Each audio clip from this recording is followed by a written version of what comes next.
Selamat bertemu kembali. Saat ini kita membahas Surat Edaran Mahkamah Agung nomor 2 tahun 2023 yang disampaikan atau diterbitkan pada bulan Juli tahun 2023 yang lalu. Surat edaran ini berisikan pelarangan kepada para hakim di pengadilan untuk mengabulkan permohonan pencatatan perkawinan bagi orang-orang yang berbeda agama. Alasannya mengacu pada Undang-Undang Perkawinan tahun 1974, khususnya pasal 2 dan pasal 8 huruf F. Namun, upaya dari Mahkamah Agung ini yang diklaim sebagai upaya untuk memberikan kepastian hukum kepada pihak pengadilan karena adanya disparitas hukum di dalam memutus perkara-perkara yang sama, karena ada hakim yang mengabulkan dan ada juga hakim yang tidak mengabulkan, maka Mahkamah Agung merasa perlu memberikan pedoman kepada seluruh hakim di seluruh pengadilan di seluruh Indonesia. Nah, tetapi ada yang menyoal karena dianggap bahwa ketentuan ini keliru, melanggar undang-undang, bahkan melanggar hak asasi manusia. Pertanyaannya ialah, di mana letak kekeliruannya? Apakah benar surat edaran Mahkamah Agung itu bertentangan dengan undang-undang dan hak asasi manusia? Mari kita telisik. Yang pertama, ketentuan pasal 35 Undang-Undang nomor 23 tahun 2006 tentang administrasi kependudukan. Di bagian penjelasan dikatakan bahwa yang dimaksud dengan perkawinan yang ditetapkan oleh pengadilan adalah perkawinan yang dilakukan antar umat yang berbeda agama. Dari penjelasan ini jelas bahwa surat edaran Mahkamah Agung keliru. Mengapa? Karena level surat edaran itu jauh berada di bawah undang-undang. Peraturan Mahkamah Agung aja tidak boleh bertentangan dengan undang-undang, apalagi ini hanya selevel surat edaran. Memang disebutkan bahwa ini hanya sebagai pedoman. Nah, kalau sebagai pedoman, apakah ada hakim yang berani untuk tidak mengikuti pedoman yang diberikan oleh Mahkamah Agung? Ya sudah pasti tidak. Jadi kata-kata hanya sebagai pedoman itu adalah kata-kata yang tidak jujur. Disebut tidak jujur karena semua peraturan perundang-undangan merupakan pedoman bagi anggota masyarakat dalam menjalankan kehidupannya dan juga bagi pejabat negara dalam melaksanakan tugas-tugas negara. Sebagai pedoman, wajib ditaati oleh siapapun, termasuk para hakim di pengadilan. Yang kedua, kalau surat edaran Mahkamah Agung itu disebut memberikan kepastian hukum, itu benar. Tetapi benarnya adalah kepastian hukum bagi para hakim, bukan bagi rakyat yang menikah karena latar belakang agama mereka itu berbeda. Justru bagi anggota masyarakat itu tidak memberikan kepastian. Sebab bagi anggota masyarakat, kepastian yang mereka harapkan adalah hak mereka untuk menikah itu dijamin oleh negara, dilindungi oleh negara. Bahwa mereka itu berbeda agama, ya. Tetapi jangan sampai perbedaan agama mereka itu menghalangi mereka untuk mencintai seseorang atau dicintai oleh seseorang yang agamanya berbeda.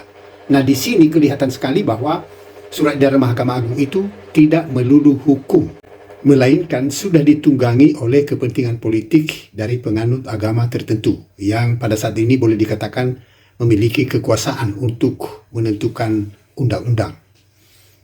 Dan secara khusus surat edaran Mahkamah Agung ini ada semacam kekhawatiran bahwa jika pernikahan atau perkawinan antar orang yang berbeda agama itu terus diakui sebagaimana yang terjadi sebelum ini, maka kemungkinan besar akan terjadi gelombang pernikahan atau perkawinan antar orang-orang yang berbeda agama di Indonesia. Dan ada penganut agama tertentu yang sangat khawatir sebab nanti bisa terjadi gelombang besar-besaran orang menikah dengan yang berbeda agama, lalu meninggalkan agama asalnya dan menganut agama suami atau istrinya. Nah, di sini sangat jelas nuansa politiknya. Sebab ini bukan urusan iman. Kalau iman itu dipahami sebagai urusan pribadi dengan Tuhan, maka sebetulnya siapapun tidak boleh khawatir kalau orang yang seagama dengannya itu menikah dengan orang yang berbeda agama, lalu berpindah agama. Karena agama itu sendiri juga hak. Setiap orang mestinya dilindungi oleh negara untuk memilih agama yang dia percayai dan beribadah menurut agamanya itu. Tetapi karena ini kepentingan politik, ada kekhawatiran nanti lama-kelamaan umatnya itu berkurang lalu berpindah ke agama lain yang dianut oleh calon suami atau calon istrinya. Nah, kalau kita pahami itu iman sebagai urusan pribadi, sebetulnya kita tidak perlu khawatir. Dia mau memilih agama apa saja, itu urusan dia dengan Tuhannya. Kalau kita berpikir soal keselamatan, itu urusan dia dengan keselamatannya, bukan urusan kita. Tetapi karena ini urusan politik, maka ada kekhawatiran nanti kalau jumlah kita berkurang, pindah ke agama yang lain, lalu kekuasaan kita berkurang, maka kita tidak bisa berbuat apa-apa lagi. Itu keliru. Karena kita sudah mencampur baurkan urusan agama dengan urusan negara.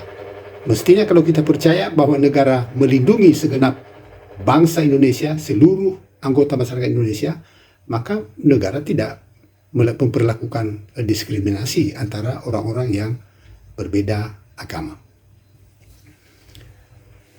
Berbicara mengenai kepastian, mestinya perlu dipahami oleh Mahkamah Agung bahwa kepastian dalam hukum itu hanya instrumen, bukan hal pokok.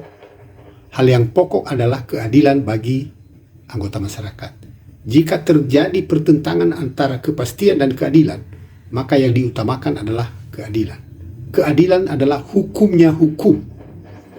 Yang ketiga, surat edaran Mahkamah Agung ini jelas melanggar hak asasi manusia, hak dasar manusia. Hak dasar itu atau hak asasi itu salah satunya adalah hak untuk menikah dengan pilihannya sendiri tanpa dibatasi oleh negara.